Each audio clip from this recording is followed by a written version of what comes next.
오늘도 기독교 강요 계속 읽겠습니다. 페이지 제가 가지고 있는 페이지 67페이지입니다.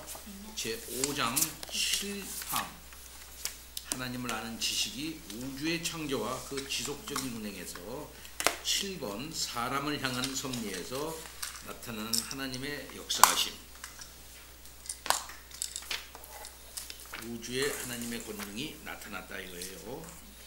또 사람을 향한 섭리에서 나타나는 하나님의 역사하심 여기입니다. 제가 조금 읽고 넘기겠습니다. 찾았죠? 예. 두 번째 부류의 하나님의 역사하심은 일상적인 자연의 경로에서 벗어나 있기는 하나 이것 역시 하나님의 권능을 똑같이 분명하게 드러내준다. 인간 사회를 이끌어 가시는 가운데 하나님께서는 그의 섭리로서 모든 사람들에게 온갖 방식으로 자비롭고 은혜롭게 역사하심으로 보여주시면서도 동시에 경건한 자들에게 특별한 사랑을 베푸시며 악인과 범죄자들에게 엄하게 대하신다는 것을 충분한 증거를 통해 날마다 선포하시기 때문이다. 악한 행동들에 대한 그의 형벌에 대하여서는 의심이 있을 수가 없다.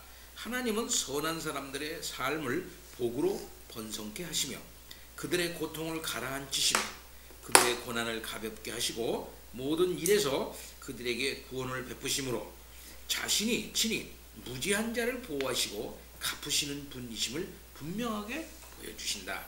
물론 악인들과 범죄자들이 한동안 벌을 받지 않은 채 의기양양해 있도록 허용하시는가 하면 동시에 의로운 자들에게 갖가지 환난을 허락하셔서 이리저리 흔들리도록 하시고 심지어 불경건한 자들의 악행과 불의로 인하여 괴로움을 당하게 하기도 하시지만 그렇다 할지라도 하나님의 변함없는 의로우심은 결코 흐려지지 않는 것이다. 우리로서는 오히려 그것과는 전혀 다른 생각을 가져야 마땅할 것이다. 곧 그가 한 가지 죄를 벌하심으로써 그것에 대한 진노를 분명하게 보여주신다면 그것은 그가 모든 죄를 미워하신다는 것이요 또한 수많은 죄들을 벌하지 않고 내버려 두신다면 그것은 곧 아직 벌하지 않으신 그 죄에 대하여 또 다른 심판을 기다리고 있다는 뜻이라는 식으로 생각해야 한다는 말이다. 뿐만 아니라 비참한 죄인들을 향하여 끊임없이 자비를 베푸셔서 결국 그들로 하여금 부성애보다 더한 사랑을 깨우치게 하셔서 그들의 사악함을 깨트리시는 경우가 많으니 이 얼마나 풍성하신 하나님의 긍휼하심인가. 예, 이런 역사를 통해서 하나님의 역사하심이 나타난다 이거예요. 여덟 번째 이양민 집사님 읽어주세요. 인간의 삶을 주관하시는 하나님의 역사하심. 이를 위하여 시편 기자는 구원의 소망이 없이 거의 잃어버린 바 된 상태에 있는 불쌍한 자들을 그 절박한 처지에서 갑자기 놀랍게 구원하시는 하나님의 역사하심을 거론하고 있다. 하나님께서는 사막을 헤매는 자들을 맹수들에게서 보호하시고 결국 그들을 바른 길로 인도하시며 핍절하여 굶주리는 사람들에게 양식을 공급하시며 감옥에 갇힌 자들을 그 처참한 감옥과 쇠사슬에서 자유케 하시며 바다에서 파선을 당한 자들을 구원하셔서 복으로 안전하게 돌아오도록 하시며 거의 죽은 자들을 질병에서 고쳐주시고 열기와 메마름으로 땅을 태우시고 혹은 은밀한 가운데 은혜로 물을 주셔서 땅을 비옥하게 하시며 비천한 자들을 높이시고 높은 자들을 그 높은 위엄의 자리에서 내어 던지신다는 사실을 말씀한다. 시편 기자는 이런 식으로 신뢰를 들어서 사람의 생각에는 우연히 일어나는 것으로 여겨지는 그런 갖가지 일들이 하늘의 섭리의 증거들이요 아버지 하나님의 자비하심의 증거들임을 보여주고 있다.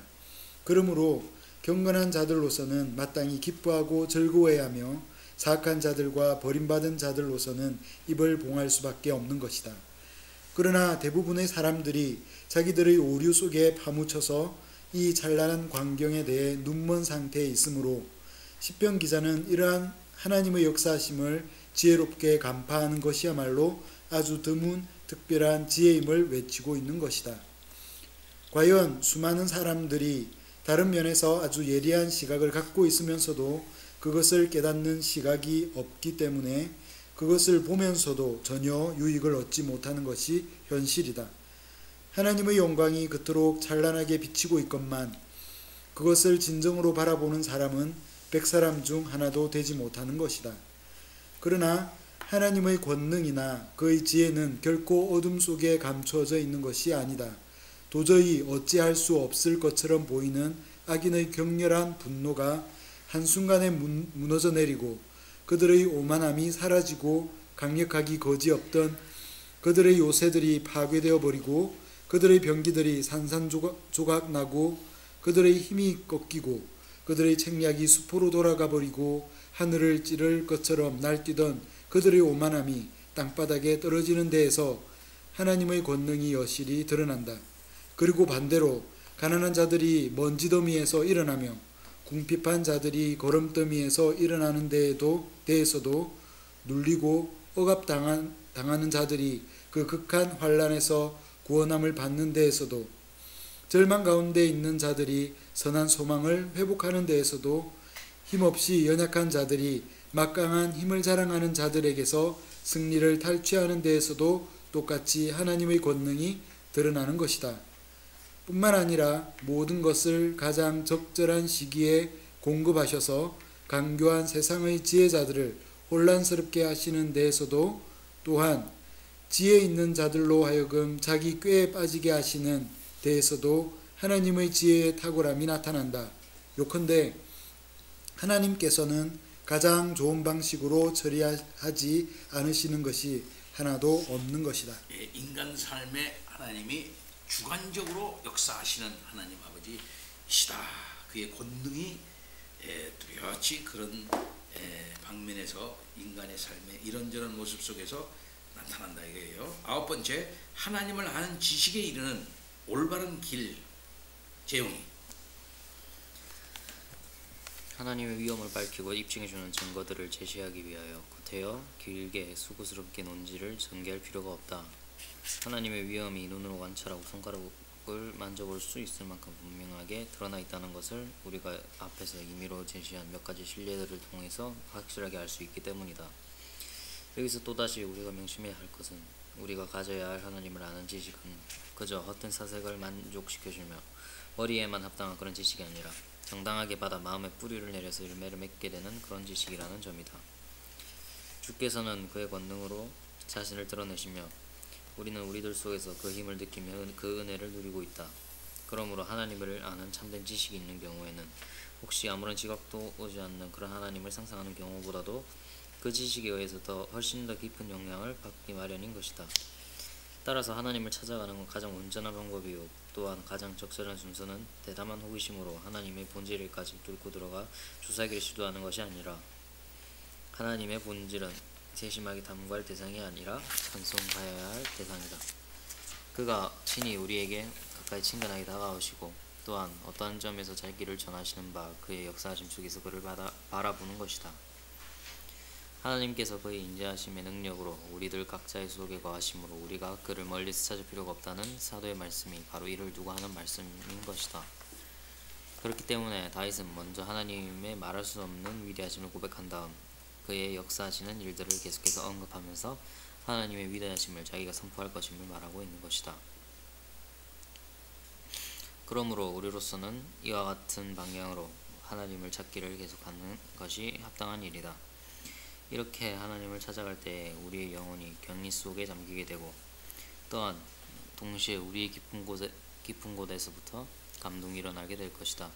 아우구스티누스가 다른 곳에서 가르치듯이 우리로서는 하나님을 파악할 수가 없고 말하자면 그의 위대하심에 완전히 압도당할 수밖에 없으므로 하나님의 역사하시는 일들을 바라보며 그의 선하심으로 우리 자신들을 새롭게 하는 것이 우리가 취해야 할 길인 것이다. 하나님을 아는 지식이 어떻게 이루어야 할 것인가. 인간 삶에 나타나는 여러 가지 일들, 하나님이 역사하신 일들을 우리들이 깊이 있게 바라봄으로 하나님을 아는 지식에 이를 수 있다 이 말 하는 거예요. 자, 10번 하나님을 아는 지식의 목적 원지살인. 또한 우리는 이렇게 해서 얻어지는 지식을 통해서 자극을 받아 하나님을 예배하도록 믿어야 하며 동시에 그 지식으로 말미암아 일깨움을 받고 격려를 받아 미래의 생명에 대하여 소망을 갖게 되어야 마땅할 것이다. 그러나 동시에 하나님께서 우리에게 보여주시는 그의 너그러우심과 그의 지엄하심에 대한 신뢰들이 아직 미숙하고 불안한 것들이기 때문에 우리로서는 이것들이 더 큰 것들의 서막에 불과하며 내세에 가서 비로소 그것들이 완전히 드러나게 된다는 사실을 생각해야 한다. 경건한 자들이 불경건한 자들에게서 온갖 환난을 당하며 부당한 행위로 해를 입고 갖은 중상모략에 시달리고 모욕과 멸시로 상처를 입은 것을 보는가 하면 그 반대로 악인들이 번영을 구가하고 번창하며 형벌을 받지도 않고 위세를 떨치는 것을 보게 되는데 이로써 우리는 굴법이 그에 합당한 형벌을 받게 되고 의가 그 상급을 받게 될 내세가 반드시 있을 것이라고 결론을 내리지 않을 수가 없다. 그리고 더 나아가서 신자들이 주의 막대기로 채찍을 맞는 경우가 많은 것을 보므로 언젠가는 악인들이 그보다 더한 채찍에 맞게 될 것임을 확신하게 되는 것이다. 아우구스티누스는 다음과 같은 유명한 진술을 남기고 있다. 현세에서 모든 죄가 다 공개적으로 형벌을 받는다면 최후의 심판을 위해서는 아무것도 남지 않을 것이며 또한 현세에서 공개적으로 형벌을 받는 죄가 하나도 없다면 하나님의 섭리가 없다고 믿게 될 것이다. 그러므로 우리는 마치 그림으로 표현되듯이 하나님의 능력이 그의 개별적인 역사하심 속에 그러나 특별히 그의 역사하심 속에 표현되어 있고 이로써 온 인류가 하나님을 아는 지식을 갖도록 초청을 받고 있으며 또한 이 지식의 결과로 참되고 완전한 행복을 누리도록 이끌림을 받고 있다는 것을 인정해야 한다. 그러나 이처럼 그 능력이 그의 역사하심 속에 지극히 분명하게 나타나고 있으나 그 능력들의 실질적인 목적과 가치를 깨달을 수 있는 유일한 수단은 바로 우리 자신 속으로 내려가서 주께서 과연 어떻게 그의 생명과 지혜와 능력을 드러내시며 또한 그의 의와 선하심과 자비를 행하시는가를 깊이 생각하는 것밖에는 없는 것이다. 다윗은 인류를 다스리시는 데에서 나타나는 하나님의 깊으신 경륜을 생각하지 못하는 불신자들의 어리석음을 올바로 단식하고 있다. 그러나 다윗은 다른 곳에서 하나님의 놀라운 지혜가 여기서 우리의 머리털보다 더 풍성하다고 말하는데 이 말씀도 지극히 참된 것이다. 그러나 이 문제에 대해서는 다음에 좀 더 상세히 다룰 것이므로 여기서는 그냥 지나가기로 한다. 하나님의 능력이 그 역사하심 속에 지극히 분명하게 나타나는데 그것을 어떻게 파악할 것이냐 하는 문제 있다 이 말씀이죠. 자, 상세히 그 문제를 이제 다루게 될 것입니다. 미신에 빠지지 않고 우리가 하나님의 관한 지식을 정확히 알 수 있는 길이 무엇이겠느냐. 미신을 먼저 다뤄요. 사람은 하나님을 깨닫고 경배하지 못하며 미신과 혼란에 빠짐. 11번 우리 제희 읽어주세요. 세상에 나타나 있는 하나님에 대한 증거가 사람에게 유익이 없음. 주께서 자기 자신과 자기의 영구한 나라를 그의 역사하심의 거울 속에 그렇게 명확하게 표현하고 계신데도 불구하고 우리는 너무나도 우둔하여 그렇게도 분명한 증거들에 대해서 갈수록 무뎌지고 그리하여 그 증거들이 아무런 유익도 주지 않고 그냥 흘러가고 있는 것이다. 우주의 아름답기 그지없는 구조와 질서만 하더라도 눈을 들어 하늘을 바라보거나 땅의 곳곳을 바라보면서 창조주를 기억하는 대로 마음을 돌리는 사람이 대체 우리 중 몇 명이나 되겠는가. 모두들 오히려 그것들을 지으신 주인을 무시하며 그가 해놓으신 일들을 그저 나태하게 바라보고 있지 않은가. 또한 일상적인 자연의 과정 바깥에서 날마다 일어나는 사건들의 경우에도 대부분 그저 맹목적이고 분별 없는 운명에 사람들이 휘말리고 있다는 식으로만 생각하지. 하나님의 섭리로 다스림을 받고 있다고 생각하는 사람이 과연 몇 명이나 되는가?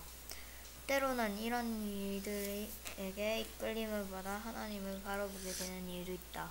사실 모든 사람들이 다 이따금씩 그런 일을 체험한다. 그러나 신격에 대한 어렴풋한 생각을 급하게 갖고 나서는 곧바로 우리의 육체의 경솔하고 악한 형상에 빠져 들어가서 우리의 허망함으로 하나님의 순전한 진리를 부패시키고 마는 것이다. 이 점에 있어서는 사람마다의 양상이 다르다.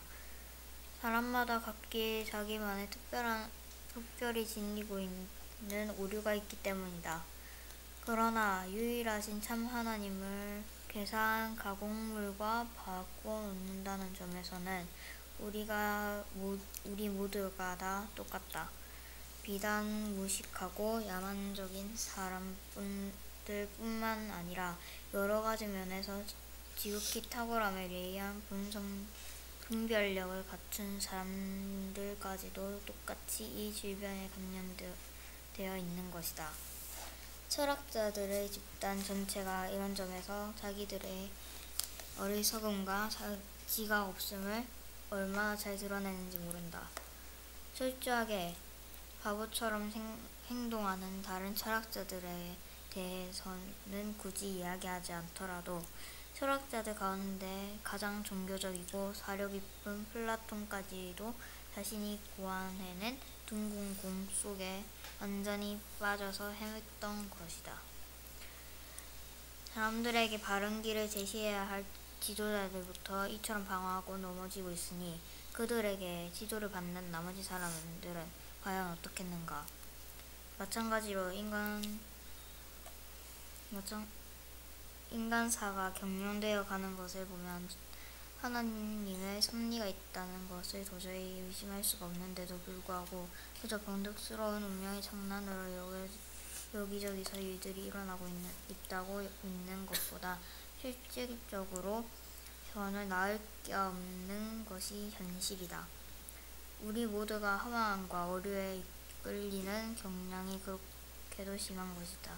철학자들 중에 가장 뛰어나다는 사람들의 형편이 이와 같으니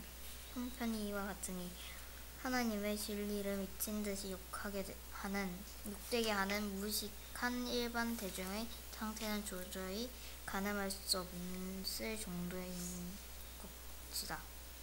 잘 읽었어요. 계속해서 두 번째, 하나님을 아는 지식을 가로막는 인간의 미신과 철학. 그렇기 때문에 끝없이 더러운 오류의 진흙탕이 온 땅을 가득 덮고 있는 것이다. 각 개인의 마음이 이처럼 일종의 미로와도 같은 상태에 있기 때문에 각 민족마다 갖가지 거짓 것을 취하였을 뿐 아니라 거의 모든 사람들이 제각기 다 자기의 신을 갖게 된 것이 전혀 이상할 것이 없다. 무지와 목매함의 경솔함과 얄팍함이 합쳐져서 하나님 대신 우상이나 환영을 스스로 만들어 섬기지 않는 사람이 거의 없을 정도가 되어버린 것이다. 마치 거대하고 풍성한 샘에서 물이 솟아나오듯이 무수한 신들이 사람의 마음에서 만들어져 나와 있는데 각 사람마다 방종이 극에 달하여 제각기 자기 마음에 맞는 대로 하나님에 대해 이런저런 그릇된 것들을 만드는 것이다. 그러나 그렇다고 해서 세계가 얽혀 들어간 미신들의 목록들이 여기서 제시할 필요까지는 없다. 그런 목록이 끝이 없을 뿐더러 그것들이 없어도 사람의 마음의 목매함이 얼마나 끔찍스러운가 하는 것이 온갖 부패한 것들을 통하여 충분히 드러나기 때문이다. 미개하고 무지한 사람들에 대해서는 그냥 넘어가기로 한다. 하지만 이성과 학식을 통해서 하늘에까지 꿰뚫고 들어가려고 애를 써온 철학자들을 보아도 그 생각들이 그렇게나 각양각색이니 이 얼마나 수치스러운 일인가. 철학자들마다 고생한 재치가 있고 예술과 지식을 갖추고 있어서 자기의 발언을 멋지게 꾸며 위장해오고 있다. 그러나 그들의 모든 발언들은 면밀히 살펴보면 그 모든 것들이 덧없이 허구임을 알게 되는 것이다.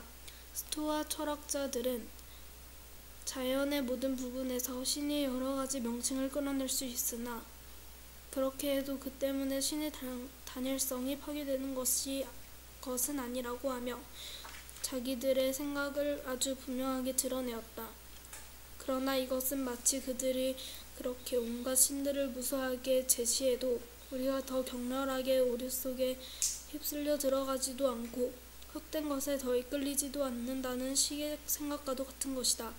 심지어 애굽 사람들의 신비적인 신학조차도 이 문제에 대해서 이성적으로 사고하기 위하여 그들이 얼마나 열심히 수고했는가를 잘 보여주고 있다. 그리고 언뜻 보면 거기에 무언가 그럴듯한 면이 보이므로 단순하고 경솔한 사람들은 거기에 쉽게 속아 넘어간다. 그러나 죽을 수밖에 없는 인간이 구하는 방법 중에서 신앙을 더럽게 부패시키지 않는 것이 하나도 없는 것이다. 에피크로스 철학자들과 기타 경건을 멸시하는 어리석은 자들은 이처럼 혼란스럽도록 각양각색인 신관으로 인하여 담대해져서 하나님에 대한 모든 생각을 완전히 버리고 말았다. 그들은 지극히 지혜 있다는 사람들이 서로 모순된 견해들을 갖고 싸우는 것을 보고서 그리고 심지어 그들의 천박하고 어리석은 가르침을 보고서 사람들이 존재하지도 않는 신을 찾으려 하면서 어리석게도 자기들 스스로 쓸데없이 괴로움을 자초하고 있다고 주저없이 결론을 내렸다. 그리고 이런 생각이 지극히 안전하다고 여겼다. 확실하지도 않은 신들을 만들어내서 끝없는 논쟁을 불러일으키느니 보다는 차라리 신의 존재를 완전히 부인해버리는 것이 더 낫기 때문이라는 것이었다. 그러나 이 사람들은 순전히 어리석은 판단을 내린 것이다. 아니 차라리 자기들의 불경건함을 감추기 위하여 사람들의 무지를 핑곗거리도 삼은 것이라고 하는 것이 더 나을 것이다. 그러나 그러한 무지 가운데 있다 할지라도 그것이 하나님께서 이탈하는 것을 정당화시켜주지 못하는 것이다. 그러나 유식한 자나 무식한 자나 신의 문제만큼 의견이 각양각색인 것이 없다는 것을 모두가 인정하고 있는 것을 볼 때에 신을 찾기 위하여 이리저리 방황하고 있는 사람의 마음이야말로 하늘의 신비들에 대해서 정말로 어리석고 목매하다는 결론을 내리지 않을 수 없을 것이다. 어떤 사람들은 시모니데스의 답변을 높이 칭송하기도 한다. 그는 폭군 히에로에게 신은 어떤 존재인가? 라는 질문을 받고서 하루만 생각할 시간을 달라고 정했다. 이튿날 왕이 똑같은 질문을 하자 그는 다시 이틀만 시간을 더 달라고 하였고 그러고는 여러 번 날짜를 연기한 끝에 이렇게 대답하였다고 한다. 오래 생각하면 할수록 제게는 이 문제가 더 희미해지는 것 같습니다. 그는 자기 자신에게 그렇게 희미한 그 문제에 대해서 지혜롭게 판단을 유보한 것이다. 이러보건대 사람이 오로지 자연을 통해서만 가르침을 받게 되면 분명하고 견고하며 확실한 것을 절대로 붙들지 못하고 모순된 원리들에 얽매여서 알지 못하는 신을 예배하는 현상에 빠지고 만다는 것이 확실해지는 것이다. 네, 하나님의 인간에게 알려주시는 정확한 계시, 그 계시도 충분하게 밝히 알게끔 빛을 비춰주시지 않는 한도 내에서 인간이 나름대로 하나님을 찾는다고 하나님을 이해한다고 하는 것은 잘못하면 미신에 빠지게 된단 말이죠. 자, 오류 가운데 있기를 고집함으로 도저히 핑계할 수 없음. 13번 배집사님. 인간이 만들어낸 그릇된 종교는 오류 가운데서 하나님을 거역함. 그러므로 우리로서는 순전한 신앙을 부패시키는 사람들은 사람마다 각자 자신의 견해를 따르게 되면 반드시 이런 일이 일어난다. 순전한 신앙을 부패시키는 사람들은 반드시 유일하신 한 분 하나님으로부터 스스로 이탈하기 마련이라는 것을 주장하지 않을 수 없다. 그들은 분명 자기들의 의도는 그런 것이 아니라고 주장할 것이다. 그러나 그들의 의도가 어떤 것이든 그들 스스로 확신한 것이 어떤 것이든 그것은 별 문제가 되지 않는다. 왜냐하면 마음의 눈이 먼 상태에서 하나님 대신 그 자리에 귀신을 앉히는 자는 누구든지 버림받은 자라고 성령께서 선언하시기 때문이다.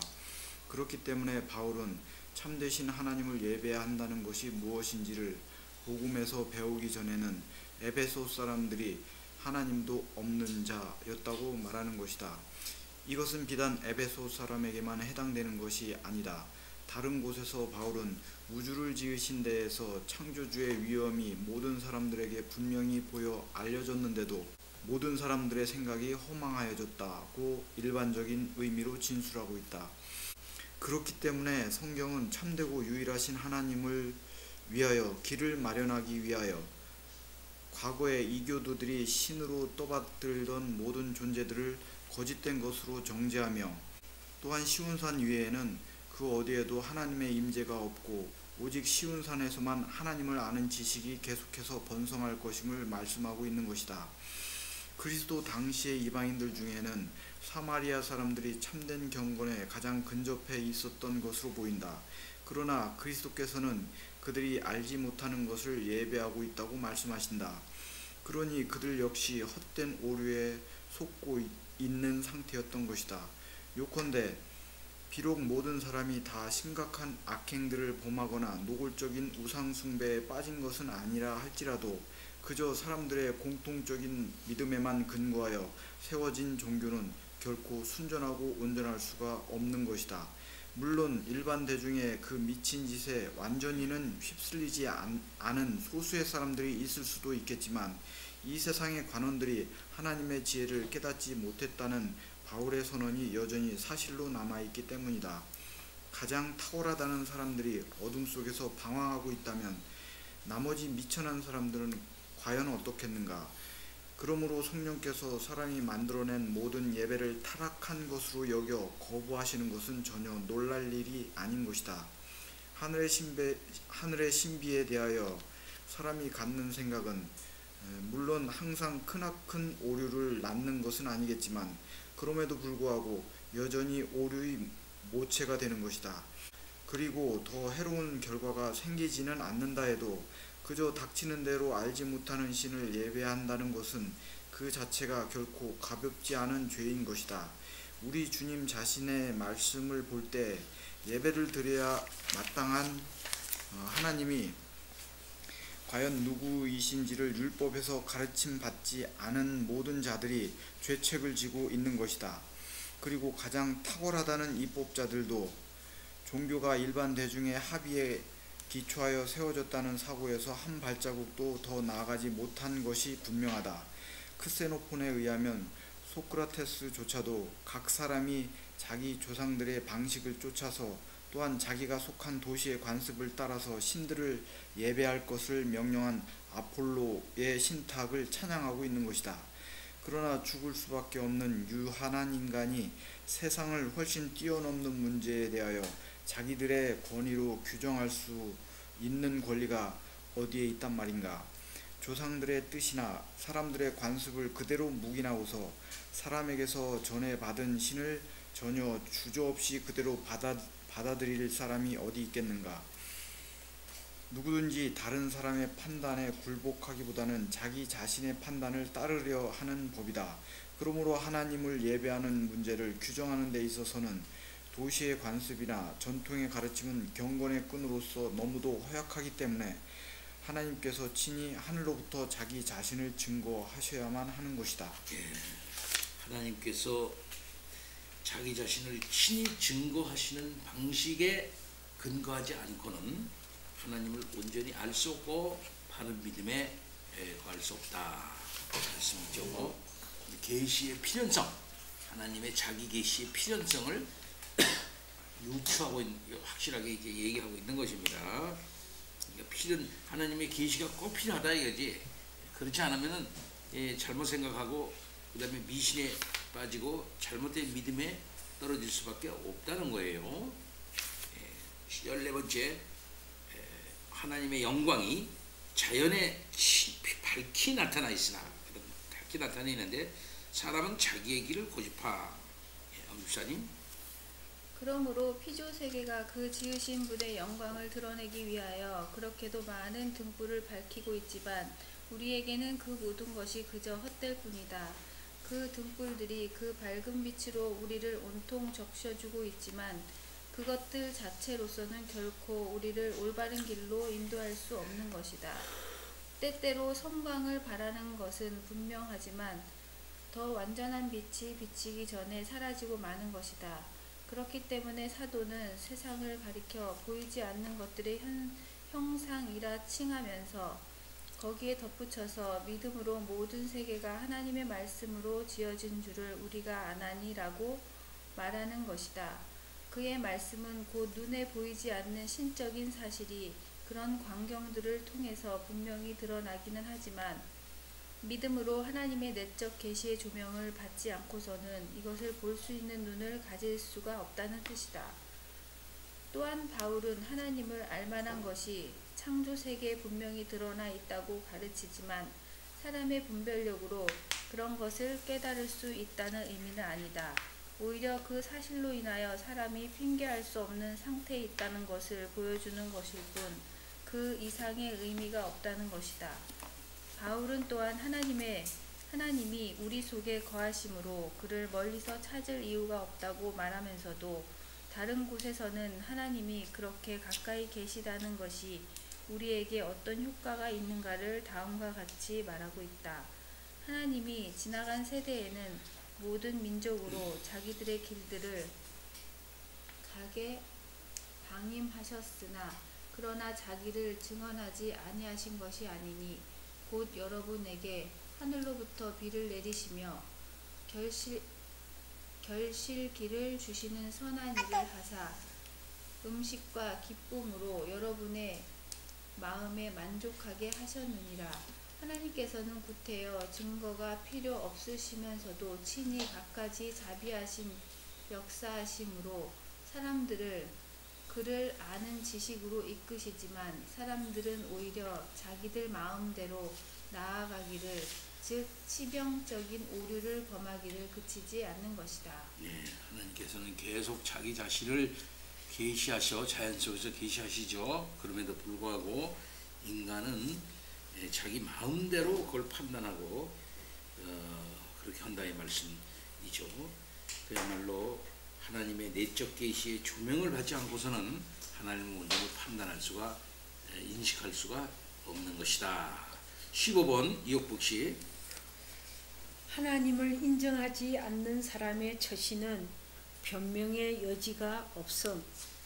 하나님을 아는 순전하고도 명백한 지식에까지 이를 수 있는 능력이 본성적으로 우리에게 결핍되어 있기는 하지만 그 우둔함의 허물이 우리 속에 있기 때문에 도저히 핑계를 댈 수가 없다. 무지를 핑계로 변명한다 해도 그 순간 우리의 양심이 언제나 우리의 나태함과 변망덕함을 책망하는 것이다. 말없는 피조물들조차도 목소리를 높여 진리를 선포하고 있는데 사람이 그 진리를 들을 귀가 없다고 변명한다면 이 얼마나 엉뚱한 변명이겠는가. 생각이 없는 모든 피조물들이 진리를 가르칠 수가 있는데 사람이 정신이 약하다는 것을 핑계거리로 삼는다면 그것이 과연 합당한 변명이 될 수 있겠는가. 그러므로 모든 것이 바른 길을 제시해 주는 상황에서 우리가 이리저리 헤매고 방황하고 있다면 그것은 결코 변명의 여지가 없는 것이다. 그러나 사람이 자기 마음에 놀랍게 심겨져 있는 바 하나님을 아는 지식의 씨앗을 부패시키고 그리하여 그 씨앗이 선하고 순전한 열매를 맺지 못하게 만든 책임이 있지만 동시에 피조물들이 하나님께 영광을 돌리며 찬란하게 드러내는 그런 단순한 경험만으로는 우리가 절대로 충족한 교훈을 얻을 수 없다는 것도 지극히 사실인 것이다. 왜냐하면 사람은 우주를 바라보면서 신적인 것을 조금 맛본 후에 곧바로 참되신 하나님을 무시해버리고 그 하나님 대신 우리 머리에 떠오르는 꿈과 환영들을 높이 올려 세우고 전혀 참된 근원이 아닌 것들에게 의와 지혜와 선하심과 능력을 찬송하기 때문이다.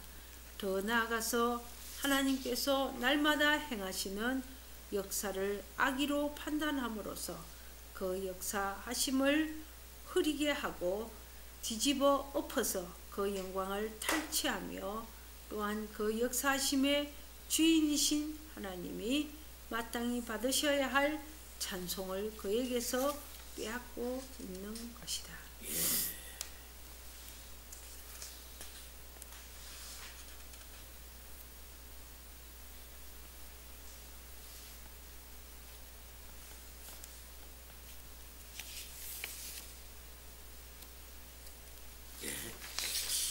5장까지 우리가 읽었는데요.